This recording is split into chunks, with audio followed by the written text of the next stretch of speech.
ደቡብ ሱዳን ወደ ዳግም ሰዓት ውስጥ ገብታለች። የዓለማችን ታናሽ ሀገር ሰላም አገኘች ሲባል ዛሬ በደረሰ መረጃ በሚሊዮኖች የሚቆጠሩ ሰዎች ሕይወታቸው አደጋ ላይ ወድቀዋል።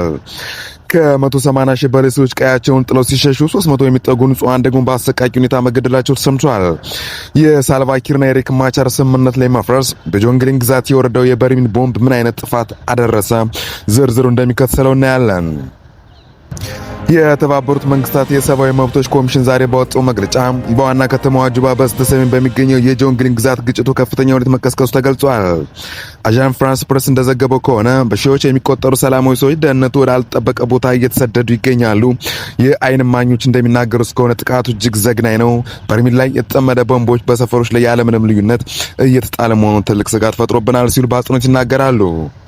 የአይን እማኝ ምስክርነት 300 ሰዎች ተገድለዋል። ዳንኤል ዲንግ የተባለ የአይን እማኝ ለዜና ምንጮች እንደገለጸው ከሆነ ባለፈው ሳምንት የመንግስት ወታደሮች በተቃዋሚ ኃይሎች ላይ በአካባቢው ካባረሩ በኋላ ውጊያውን ይበልጥ ተባብሷል ተብሏል። ወጣቱ በሚኖርበት ዱካ አውራጃ ብቻ እስከ 300 የሚጠጉ ሰዎች መገደላቸውን ዲንግ ባይኑ ተመልክቷል።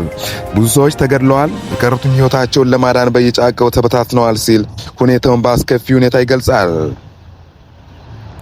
የፖለቲካው ውጥረትና የስምምነቱ መፍረስ። ይህ አዲስ ግጭት የተቀሰቀሰው ፕሬዝዳንት ሳልቫኪር የረጅም ጊዜ ተቀናቃኛቸው የነበሩትን ሪክ ማቻርን ባለፈው መጋቢት ወር በቁጥጥር ስር ከዋሉ በኋላም ነበር።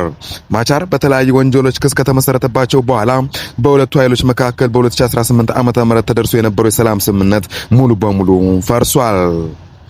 ሀገሪቱ ቀደም ሲል በነበረው 5 ዓመት ጦርነት ከ400 ሺህ ዜጎች ማጣቷ የሚታወስ ሲሆን አሁን ያለው ሁኔታ ያና አሰቃቂ ታሪክ መልሶ ሊያመጣ ይችላል ተብሎ ተሰግቷል።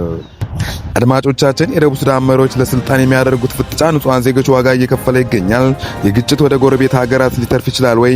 ዓለም አቀፍ ማህበረሰቡ ይህንን ልቂት ለማስቆምስ ምን ላይ ደርሷል? የእናንተን አስተያየት ኮሜንት ጻፉልኝ። ቪዲዮ ላይክ ማድረጋችሁ እንዳትረሱ። ፍኖት ኒውስ አዲስ ከሆናችሁ ሰብስክራይብ በማድረግ ቤተሰብ እንድትሆኑ ጋብዛለን። ሰላም ለቀጣይ፣ ሰላም ለእናንተ።